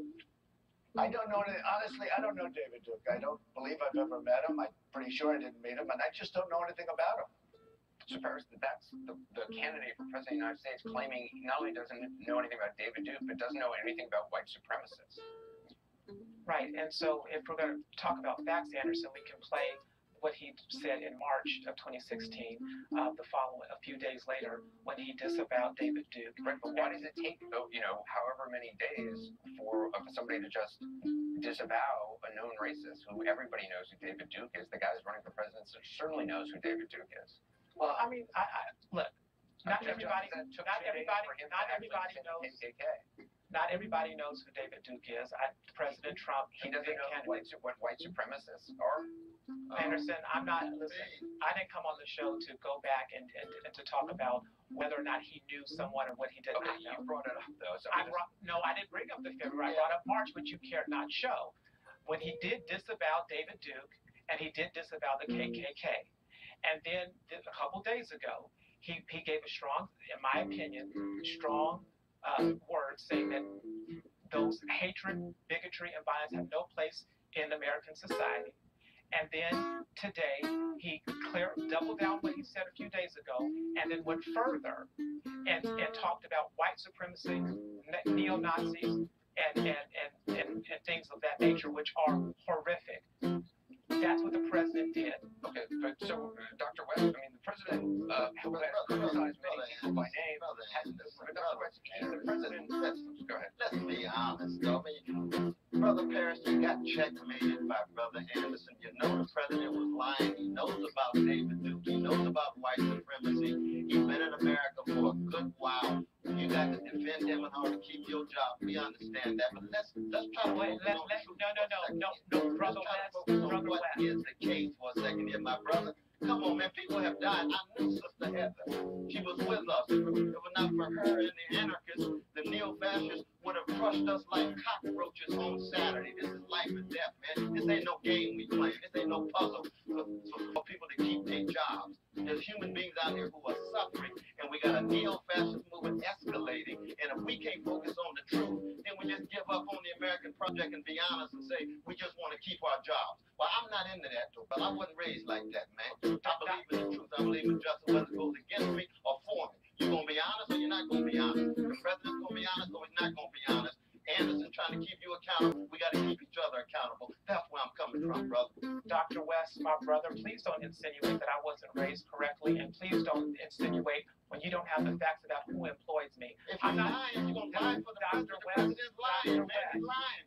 I am not employed, Dr. West. I'm not employed by Donald Trump. I'm not employed by the White House. They do not employ me or pay my check. Why you defend the liar in general? I'm not defending a liar. Why you defend the liar, man? I'm not defending a liar. He's lying when he said he didn't know about David Duke. Well, I don't know that to be true. All I'm saying is, you want to talk about facts. Last Thursday, I ask you, man. You know it better than I do. That's very true. Come on, And you knew President Obama very well, and you knew that after That's right. I told the truth about Obama. You sure did. I told the You truth sure about did. Obama. You sure did. And after Charleston, in Obama plantation, I tell the truth about Negroes on the Trump plantation. The truth cuts a number of different ways, my brother. and all I would say is when you want to talk about truth, the truth is last Thursday, ICE talked about the fact that they prosecuted the largest number of white supremacists in history. I think it was 89 members of violent white supremacist gangs were convicted, totaling more than 1,070 years in prison. These are positive steps. So words do matter, but actions matter even more. And I am proud to see that this government and this administration is moving forward and doing these things. But as it relates to, no, go ahead. No, go right ahead. No, so but as because I believe the truth is bigger than all of it. But I believe this, from what I can see, the person that you are defending, Brother Donald Trump, he's got neo-fascist sensibilities, brother. He's complicitous with a lot of what's going on by fanning and fueling the scapegoating of these precious immigrants, these precious gays and lesbians and trans and bisexuals and black people and yellow people. He has been fueling this. We have evidence of this. But the truth is bigger than both of us. But let's just be honest, man.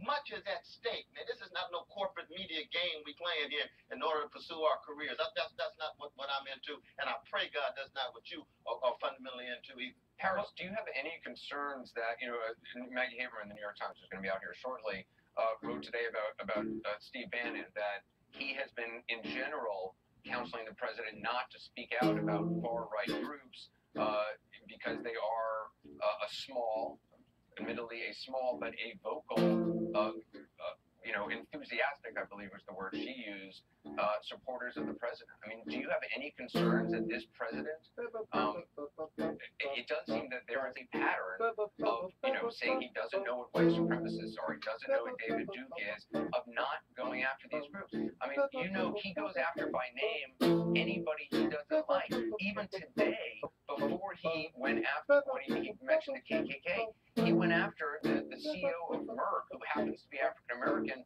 for leaving the Manufacturing Council. He didn't have a problem immediately going after that guy, but he has a problem immediately naming the most abhorrent groups in America. Look, all I know, Anderson, is that the president disavowed back in March.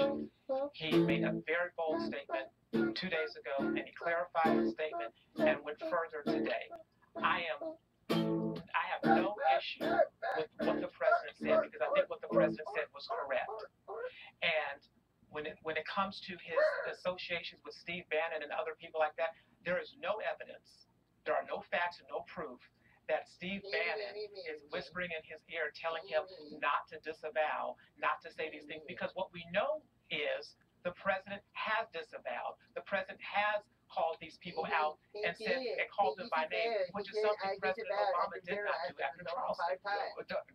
Well, first of all, after Charleston, Bannon is one of the persons he needs to call out. Bannon needs to be called out. Bannon's been a fundamental figure of facilitating a lot of this xenophobia and scapegoating the most vulnerable of our fellow human beings in this empire, in this country. And he's got Bannon right next to him in the White House. Dr. West, let me just ask you, Paris said that the president's initial statement on Saturday was correct, and one of the things the president said is that there was violence on many sides. On many sides. That's not true. I'm not on our side. It was not on our side at all. Was there violence on many sides? Absolutely, it was not on our side at all. Not at all. Not at all. That's PR strategy. That's sounding brass and tinkling cymbal. We standing there singing, "This little light of mine is about to get crushed." The light, our bodies, and our prophetic witness. It shriveled up. There was no space for love and justice given that vicious hatred. And we had the left, we had the anarchists, we had the anti-fascists. They were trying to both protect us, but they were also letting the neo-fascists know that there was opposition in this nation. Now, what's sad, though, Anderson, I'm going to tell you this, that we didn't see you all in those churches at St. Paul's. We didn't see you in First Baptist Historically Black Church there in Charlottesville, 153 years old, because of those in those church moments where Reverend Tracy Blackman gave a powerful sermon, and Professor Jelaine Smith spoke, and I said a few words, and then when I spoke at the Sunrise, It was about a love and justice, not a kumbaya, but a focus on any people who are vulnerable, no matter what color, no matter what nation, no matter what sexual orientation, you're disabled or whatever. We don't get that kind of prophetic witness. Why? Because it's so hard for that to be sellable in corporate media. So all we get is just an ugly, vicious conflict. And then when the space for prophetic witness shrivels up, lo and behold, we look back and see how bad things are. There's a lot of decent people in America, but they don't have access to a space, and so they remain spectators rather than participants. Anderson, I think that's an important point. I'll to be brief. There's an important point that Dr. West just made. When I turned on the television and watched, I saw fighting. I saw people going back and forth. I didn't know who was fighting. It thought to me, why would racists be fighting each other? So I assumed that there were the racists were fighting the peaceful protesters that were there, and there was violence going back and forth. That's what I saw, and that was my assumption based on what I saw on the television. Dr. West, who's on the ground, is telling us a different thing. But this is what happens. You get wrong information. You see things that are on the media. You see things on the television, and you make a snap judgment. And I believe that's what the president did when he went off the cuff remarks saying violence on many sides, because what I saw when I turned on television was people fighting back and forth. And I assumed, Dr. West is correcting this, but I assumed that many things happen like that and when you don't have actual hard intelligence and things that are going wrong and going right. I guess my concern is that the President of the United States should have access to information from law enforcement and many sources So about true, what's happening. Anderson, let's go back to other than turning around and watching it on whatever TV shows he happens to be watching. I think the president, before speaking to the nation, might want to have the information from, law enforcement, from people who he speaks to. We got to leave the Same thing happened to President George W. Bush with Katrina. They didn't let him go down because they said it was too much violence and all these things that turned out not to be true. That's the reason why he didn't go down. It's hard to get the right intelligence. People make mistakes. We should give him the latitude and the grace to get it right. And I think he's on that path. I would just point out That's not true. He tweeted about Sister Heather right after it happened. Right. Just for the record, 1,800 people or more, brothers and sisters, fellow American citizens, lost their lives in Katrina. So that's the facts of what happened in Katrina. Paris Norton, I appreciate you being with us. Dr. West as well. We have to leave it there.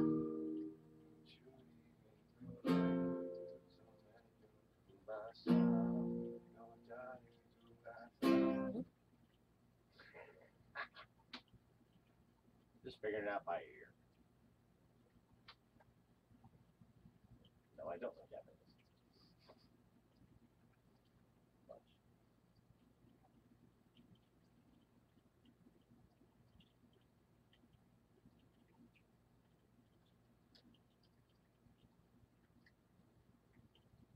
Bleach, Kadil, Nagasaki, Hiroshima.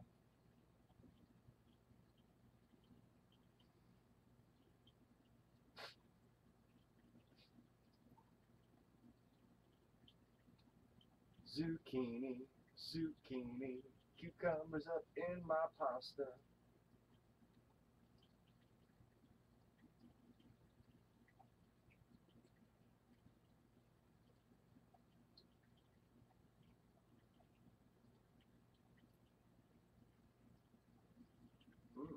Go.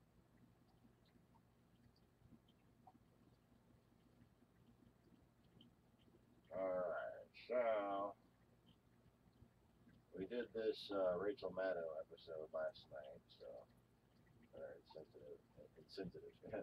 another incentive if you want to watch, another incentive to watch last night's episode. Just watching that, even though it is a 3-hour-long broadcast, we watched other things while we did that, so that's efficient, right?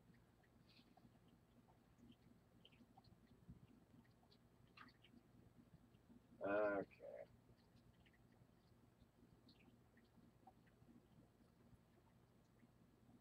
Well, I think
I guess you could hear me better if I did that. So, might continue to be a slow news day should things be working beneficially behind closed doors and whatnot. And should that be the case and we don't get any good news later, yeah, sorry there was no sound for an instant, for a minute there. Should we not get any, you know, developments, everybody pray for that motherfucker to get impeached, you know, so then he can be more easily put in jail where he belongs, right? And so we can stop, you know, destroying the country and whatnot. That's just, you know, the little things. All the little things.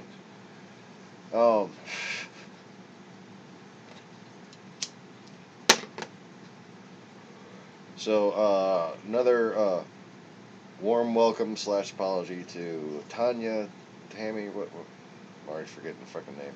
Jeez. Taylor! Yeah, I'll just remember from fucking Stargate Atlantis now. And shouldn't get you confused, because after all, you're a Thosian, you know. And anyways, Tanya, Tammy, tuberculosis, I don't. See, told you, sometimes I am in fact a dumbass. That's why I'm disturbed by how stupid everyone else seems to be. Anyways, and on that bombshell, it is time to call this a broadcast. Broadcast! Thanks for watching, everybody. Click the like button, subscribe if you haven't already, click the little dingy bell, and try to get notified. Maybe there's a chance in hell it will notify you. I recently had my notification settings in my phone changed, so you might want to check into that too. The fuckery doth proceed. And so we continue to resist. Peace.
I know